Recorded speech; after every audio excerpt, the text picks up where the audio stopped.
Welcome to this Wisel Microsoft Excel tutorial. In this video, we're going to cover how to use the XLOOKUP function. We'll begin with some simple examples of vertical and horizontal lookups, and also explain how to deal with no matches when the XLOOKUP function fails to find a result. We'll show you how you can return an array of values rather than just a single one, and also explain how to combine two XLOOKUPs to look up in two dimensions in the same formula. We'll have a section which explains the difference between exact matches and range lookups and the additional things you need to do to your lookup table to make that work. And we'll finish the video with a look at how to use wildcard search patterns when you're looking in a text column. So lots to do here, let's get started. The XLOOKUP function is a relatively recent addition to Excel, and it combines features from several older functions such as VLOOKUP, HLOOKUP, and match and index used in combination. But it also adds even more powerful features which none of those older functions have at all, so it's definitely a function worth learning how to use. I've got a sample workbook set up here with multiple sets of data to demonstrate the basic features of the XLOOKUP function, and if you'd like to grab a copy of this file so that you can follow along with the video, you'll find a link in the video description which allows you to download this file. For the first example, I'd like to replicate the sort of basic lookups we could perform with a VLOOKUP function. So in the first worksheet, I've got a list of the top 50 highest grossing movies. And in the second worksheet, I'd like to write some lookup functions to return items from this list. For the first example, I'd like to look up the rank number of any film and then return the title of that film into a cell on the movie lookup sheet. So in cell B2, I've entered the number 1. If I wanted to look up the title of that film, I can look in column A of the top 50 movies list and then return a value from the corresponding row in column B. So to make that work with XLOOKUP, let's head into cell B3 on the movie lookup sheet and say equals XLOOKUP and then open up some round brackets. So you see there's quite a lot of parameters for the XLOOKUP function, but only the first 3 are compulsory: lookup value, lookup array, and return array. So the lookup value is nice and easy. It's cell B2, the one in which I've typed the rank number. The lookup array is the column of cells or the row of cells containing the values that I want to look up in. So if I head back to the top 50 movie sheet, if I select cell A3, hold down Control and Shift and tap the down arrow key just to quickly highlight all the cells down to the end of that list. I can then type in a comma, and that takes me onto the return array parameter. In this case, the return array is the column of cells containing the film titles. So I'll select cell B3, hold down Control and Shift and tap the down arrow key, close the round brackets at that point, and then hit enter. And you can see there, if I've entered the number 1 for the rank, that returns the film title Avatar. If I change the rank number that I'm looking for, I can see that my XLOOKUP function returns the name of the film corresponding to that rank number. Just before we continue with some more examples of XLOOKUP, I think it's worth spending a bit of time creating a more convenient way to reference the various columns of our movie table. So rather than relying on the cell references to refer to those cells, I'm going to create a set of named ranges instead. We've covered named ranges in several other videos, and we will have a separate video on this topic, so just to show you the absolute basics here. Back in the top 50 movies sheet, I'm going to select cell A2, then hold down the Control and Shift key, tap the right arrow key, and then the down arrow key, to highlight all the data and the column headings. Once I've done that, I'm going to head to the Formulas tab in the ribbon and choose the Create From Selection option. There's also a keyboard shortcut I could press there to do the same thing. If I choose Create From Selection, I'll see a dialog box pop up which indicates that my names are in the top row of the cells that I've selected. So with that option selected, I'll click OK, and now I've got a set of names I can use to refer to the rank values and the title values, etc. To make use of those in my function, I can head back to the movie lookup sheet, and I'm just going to replace the formula in cell B3 by typing it in again, equals XLOOKUP. I'm going to refer to cell B2 as my lookup value. My lookup array now, I can simply start typing in the name of the column called rank from the movies table, and I'll find that in the list here, and I can highlight it and hit the tab key on the keyboard to type it in. Type in another comma, and then for the return array, that was the title column. So again, I can select that from the list, close the round brackets, and that just creates a much shorter, easier to use formula using named ranges rather than cell references, but with exactly the same end result. For the next example, I'd like to reverse what we've just done, so I want to look for the film's title and return its rank. This is something that we couldn't do, for example, using a VLOOKUP function. In a VLOOKUP function, you can only return values from columns to the right of the one that you're looking in. So without rearranging my table and shifting rank to the right-hand side, I can't do this. But for XLOOKUP, this is no problem at all. So back in the movie lookup sheet, if I head to cell B7 and say equals XLOOKUP, I want to look up the value in cell B6, I want to look for that value in the title column, and I want to return a value from the rank column. If I then simply close the round brackets and hit enter, there we go. The rank of Avengers Infinity War is 5. Just to prove that it works, if I just type in a couple of different film titles, Avatar for example, Titanic, we can see that the rank number changes as I type in those film names. One other nice feature of the XLOOKUP function that the older functions lack is a built-in parameter which allows you to handle what happens when you can't find what you're looking for. So for example, if I typed in a film name into cell B6 which doesn't exist in my list, even though it really should because it's a great movie, I get an NA error. That item cannot be found in the title column. With a VLOOKUP function, we then need to use another function such as IFERROR to deal with that. But with the XLOOKUP function, all we need to do is head into the optional IFNOTFOUND parameter. So if I go back to edit that cell and then add another comma after my rank column, I can just enter my own message. So in some double quotes, for example, no match found. So if I hit enter at this point, I get a nice user-friendly error message rather than the horrible #NA error. But if I replace this with something which can be found, then it returns the correct answer. We can create slightly more interesting examples by getting our XLOOKUP function to look for the results of formulas rather than values that we manually type in.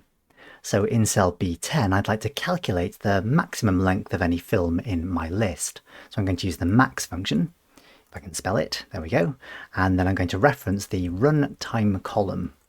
So the longest runtime of any film in our list is 201 minutes. Now I'd like to use the XLOOKUP function to find the title of that film. So I'm going to say equals XLOOKUP. I'm going to look for the value of cell B10, although I could have just nested my max function inside the XLOOKUP function here. I'm going to look for that value in the runtime column, and then I'm going to return a value from the title column. There's no real need here to provide an IFNOTFOUND argument because the value I'm looking for must exist in the column that I'm looking for it in, as we've just calculated it from there. So let's just close the round brackets and hit enter, and there we go. There's the name of the longest film in the list. We can also get the XLOOKUP function to return multiple values from the same formula. Just to help with this, I'd like to create another new range name back on the top 50 movies sheet. I want this range name to reference all of the data in our movie list. So I'm going to select cell A3 to begin with, then hold down Ctrl and Shift, tap the right arrow key, and then the down arrow key. This time I'm not going to create a name from the selection, I'm going to type in my own range name using the name box in the top left-hand corner of the screen. So I'm going to click into the name box, and I'm going to call this one Movie List. It's very important not to use spaces when you type in your own range names, so you can hopefully see there that I've used an underscore character in place of a space. Once I've typed that in, I can press enter, and now that new range name has been created, I'm going to head back to the movie lookup sheet, and I'd like to return all of the details for the film with the longest runtime. So in cell B14, I'm going to say equals XLOOKUP. I'm going to look for the value in cell B10, and I'm going to look for that within the runtime column again. So far, everything is identical to the previous example. The key here is entering a reference in the return array parameter that refers to multiple rows or multiple columns. So in my return array, I'm going to reference my movie list range. Now, because that movie list range contains multiple columns, when I hit enter, those multiple columns are returned in a spilled dynamic array. If you're not sure how spilled arrays work, we do have a separate video on that in the Excel playlist. So for a quick primer on how spilled arrays work, that's a good place to start. It's a bit of a shame that this was spilled into a row rather than a column, but fortunately there's a nice easy solution to that. if I edit the formula in cell B14, I can pass the results of this XLOOKUP function into a transpose function. So I'm going to say transpose, open some round brackets, and then close the round brackets at the end of that formula. So this time, when I hit enter, the row becomes a column. Again, we have a separate video on how to use the transpose function, but you've learned most of what there is to know about it just from that short little section just there. So we've seen that XLOOKUP can look vertically in a column, effectively replicating what the VLOOKUP function can do. Let's move on and look at how to replicate what HLOOKUP can do by looking horizontally across rows. Oh, and if you're wondering what this extra table is for at the bottom of this worksheet, don't worry, we'll come back to that later in the video. For now, can we switch on to the cash flow worksheet? And what we're going to do in here is use this little lookups section to return values from a rudimentary cash flow system for an imaginary chocolate shop called Coco Chanel. So basically I want my end user to be able to pick a month in cell E21 using this basic drop-down list. And then whichever month the user picks, we're going to look for that month name in our list of months, sitting horizontally on row number 4. And then I'd like to return the corresponding value for the costs, revenue, and net for that month. So XLOOKUP makes this remarkably simple. If I switch into cell E22 and say equals XLOOKUP, the value that I want to look up is my lookup's month name. I've already created a range name for that, so when you select the cell, the range name gets typed in automatically. I then want to look for that selected month name in my list of month names sitting on row number 4. Again, there's a range name for that called month name, so I'm just going to type that into my formula. Finally, the return array, if all I want to retrieve is the costs for the month, then I can return a value from the corresponding column in the row referred to as cash flow costs. So again, there's a range name set up there. I'm going to reference cash flow costs, close the round brackets and then hit enter. And those are my costs for the selected month. Feel free to try selecting different months and make sure that the month you select, you get the corresponding value. So that's all relatively straightforward. It's just as simple to return multiple values when you're looking up horizontally as vertically. So rather than having to write a separate XLOOKUP formula to get the costs and the revenue and the net for the month, what we could just do is return that entire column of values for the selected month. So I've got another range name set up which refers to the entire set of cash flow. I've called it cash flow range. So what I'm going to do here is edit the formula in cell E22 so that my return value, or my return array I should say, isn't just cash flow costs, it's cash flow range. So because that refers to an array with multiple rows in it, when I hit enter, the dynamic spilled array returns multiple rows as well. You'll see that they correspond to the column of figures that we've selected the month of. Again, feel free to try changing the month selected and make sure that your formulae results update. There's another interesting use for the XLOOKUP function in this example. Let's say that I'd selected March as my month name, and what I wanted to see returned into cell E25 or from cell E25 is the array of different net values starting in January and ending in the month that I'd selected there. So if I wanted to write this as a very basic formula so that it won't respond to what the user selects in this drop-down list just yet, I could simply say in cell E25, I can say equals F18 colon H18. And when I hit enter, I get returned to me the values from those 3 cells. Now if I wanted to make that second cell dynamic and make it respond to the choice I make in cell E21, then I can use the XLOOKUP function to do that. I'm going to modify the formula and I'm going to remove the reference to cell H18. And instead, I'm going to use an XLOOKUP function, so it's F18 colon XLOOKUP. The value I want to look up is my lookup's month name. I want to look for that in the month name range. And I want to return an array from the cash flow net range. If I then close the round brackets, whereas XLOOKUP would normally return a value, here it's really returning a reference to the cell corresponding to the month name that we've selected. So hitting enter returns the same result, but it will now respond if I select a different month name. We can see the range expanding and contracting depending on what I select. That's kind of interesting, but what I really wanted to do was get the year-to-date figure. So I want to total up or sum that range returned by that formula. So one final modification to cell E25, I'm going to wrap the sum function around the entire expression. So equals sum, open some round brackets, F18 to whichever cell is referenced by that XLOOKUP function.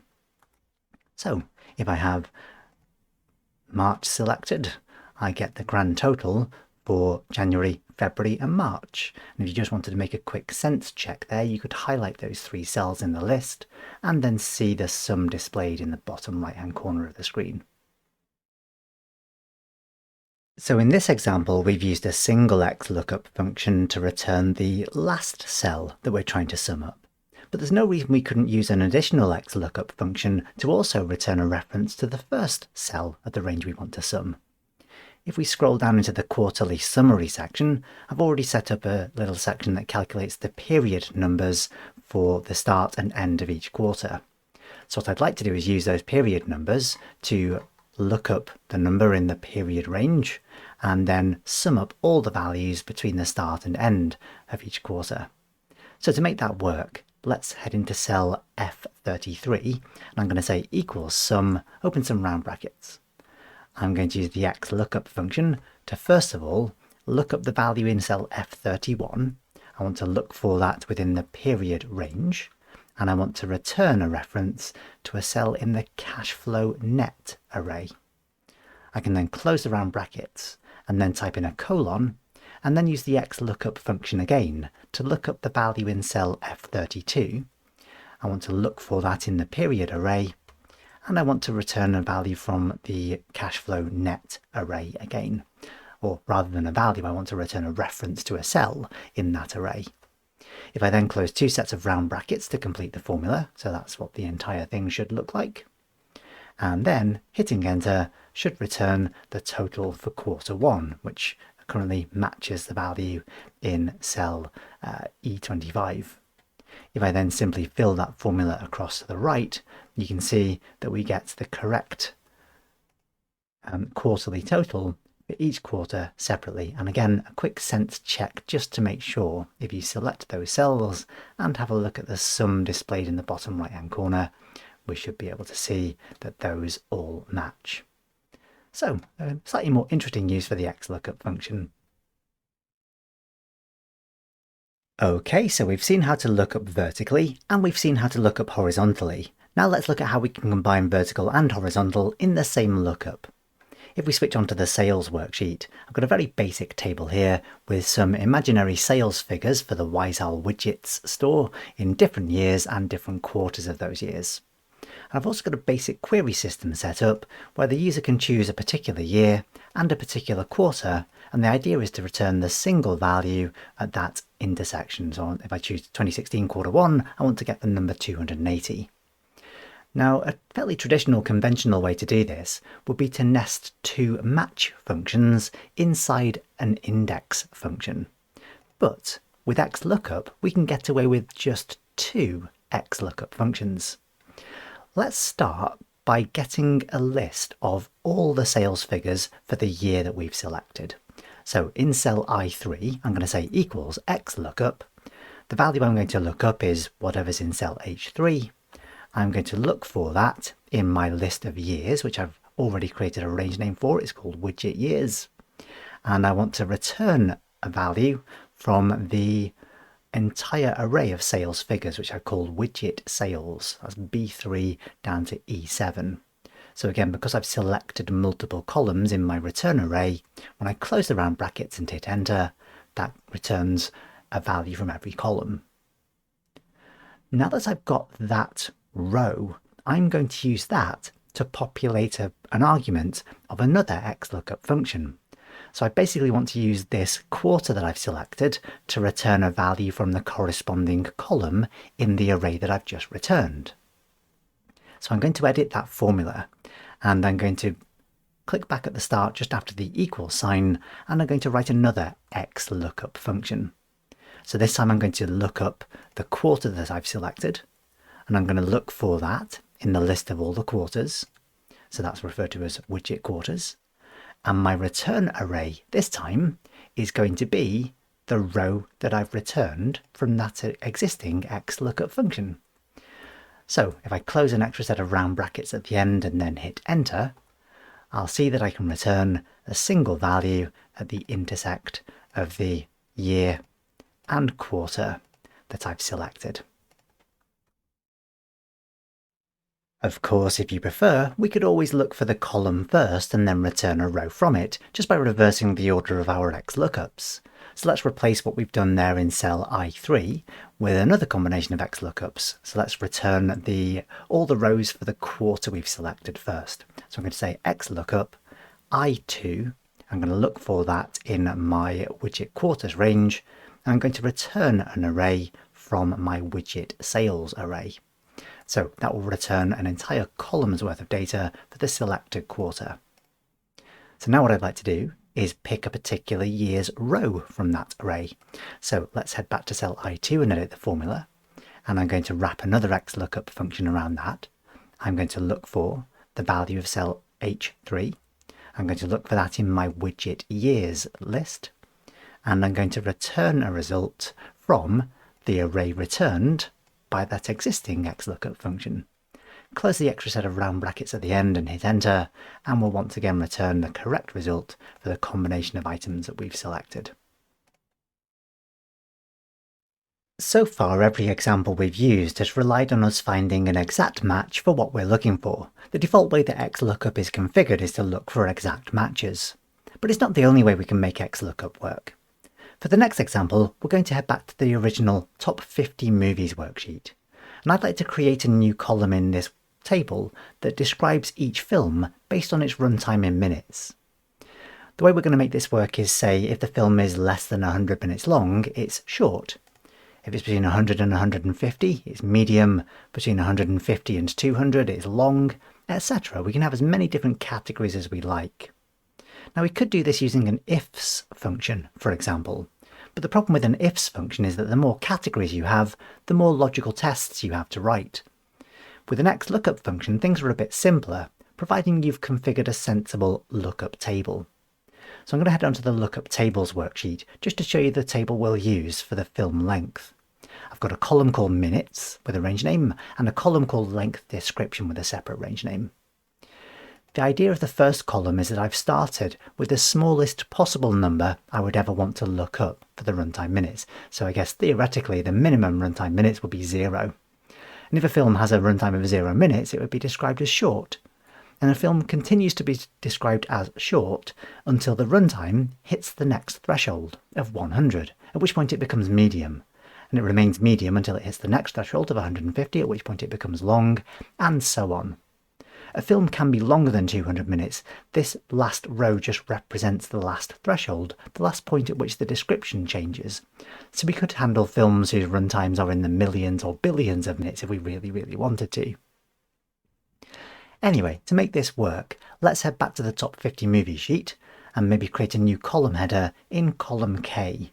So I'm going to call this one, I'll just call it length. Then I'm going to say equals XLOOKUP. My lookup value is going to be in the runtime column, so I'll refer to my runtime range name.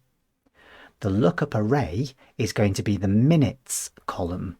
So that was the first column containing the numbers 0, 100, 150 and 200. The return array is going to be the length description column containing the words short, medium, long and epic. If I just finish the formula at this point, if I close the round brackets and hit enter, I'm going to mostly return #NA errors. But if we're really lucky, we may find at least one actual value in the list. So I can see that for Toy Story 4, whose runtime is 100 minutes, that actually corresponds to an exact value in my lookup table. All the others fail, however, because their values aren't represented exactly in the table. So to make this formula work, if we switch back to cell K3 and then edit this formula, just shift across a bit to make it easier to read, I'm going to type in a comma after the length description argument. I don't care about presenting an if not found message, so I'm just going to skip over that by typing in an extra comma. And this is what I'm really interested in, the match mode. We're using an exact match by default. I want to use an exact match or the next smaller item. So I indicate that by using the value -1. Having done that, if I hit enter now, I'll find that each film receives the correct description. So 161 becomes long. Its value doesn't exist exactly in the minutes column. It comes after 150, but I've told the XLOOKUP function to return either the exact match or the next smaller item. So the next smaller item from 161 is 150, and that's long. And every single film in that list will receive the correct description based on that principle. We can do a similar thing then to create a description for our films based on their budget. Now you'll notice here that I've entered the budget as a negative number, indicating that that's money paid out. In my lookup tables worksheet, I've got another lookup table starting with, theoretically, the maximum possible value that my budget could be, which would be 0. And then after that, I've got the amounts spent as thresholds. So that represents $100 million spent, that represents $150 million spent, etc. And a silly description next to each one. Now this time the lookup table is sorted in descending order. So 0 is the biggest number and minus 0.3 is the smallest. So to make this system work, again, I've got a couple of range names, film cost and budget description. If I switch back to the top 50 movies sheet, I'll create a new column. I'll call this one cost, and I'll say equals XLOOKUP, and then my lookup value is going to be the budget column. I want to look for that in the film cost list, and I want to return a value from the budget description column. Again, if I just close the brackets at this point and hit enter, that would look for an exact match, which would cause lots of #NA errors. So I'm going to type in a comma to get to the if not found parameter, and then another comma just to skip onto the match mode parameter. So again, this time we're not going to use an exact match. This time I'm going to use an exact match or the next larger item. So remember, my list is sorted in descending order. The biggest value is at the top of the list this time. So exact match or next larger item using the number 1. And then if I close the round brackets and hit enter, I'll get a sensible description for each film based on its budget. So Avatar is described as pricey with a budget of minus 0.237. I switch back to the lookup tables. 0.237 falls after minus 0.2, but I've told it to return the next larger item if it can't find an exact match. So the next larger item is minus 0.2, which is pricey. So another example of a range lookup. There's one extra thing I want to quickly mention in relation to these range lookups we've just created, more for the sake of completeness than anything else, and it's all to do with this final optional parameter of the XLOOKUP function. If I head into cell K2 and then just edit the formula in that cell, I'm going to stick the cursor back inside the round brackets and then type in an extra comma to get onto the search mode parameter. So it's the final two options in that list that I'm interested in there, binary search, ascending or descending. XLOOKUP by default uses something called a linear search to find its values. But if your lists are sorted in ascending or descending, as we had to make sure they were for these range lookups, you can use a binary search instead, which might provide a performance advantage. So, as we've got the option here with these particular lookup tables, I could, for my length lookup, I sorted my runtimes in ascending order, so I could set the search mode to binary search sorted ascending. If I hit enter, it won't change the result in any way whatsoever. That's kind of the point, but it may perform that calculation faster. Equally, we could go to cell L3, beg your pardon, and in cell L3, we could set the search mode to binary search sorted descending order, which you set by -2. And if I hit enter, then again we'll get exactly the same results, but possibly a bit faster. If you want to know a bit more about how those different algorithms work, there is a nice write-up of the linear and binary search algorithms in Excel. So this is a good place to start if you want to investigate that in more detail. For the final set of examples, I'd like to look at how we can use wildcard characters when we're searching in a text column with the XLOOKUP function. So we might be trying to do things like find a film whose name begins with the word star, or whose name ends with the word king, or whose name contains the word Potter, or something like that. So to make that work, we'll head back to the Movie Lookups worksheet, and in cell B26, I'm going to type in a single film title like Avatar, for example. Then in cell B27, let's create a basic XLOOKUP function first to look up the value in cell B26. I'm going to copy this formula around a bit later on, so let's make that cell reference absolute. I'm going to press the F4 key to apply $signs to the row and column. Follow that with a comma, and then I'm going to look for that value in the title column, and I'm going to try to return the movie list array. Let's just close the round brackets at that point and hit enter to get our row of results. So as we did before, we'll need to wrap the transpose function around that. So let's do that now.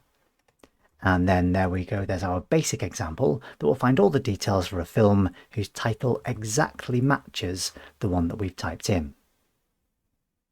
What I'd like to do now is have the ability to search for a film whose title begins with the word star. And in order to do that, I need to include wildcard characters in the value I'm searching for. So if I typed in the word star and then typed in an asterisk character, the asterisk represents any number of any characters at all.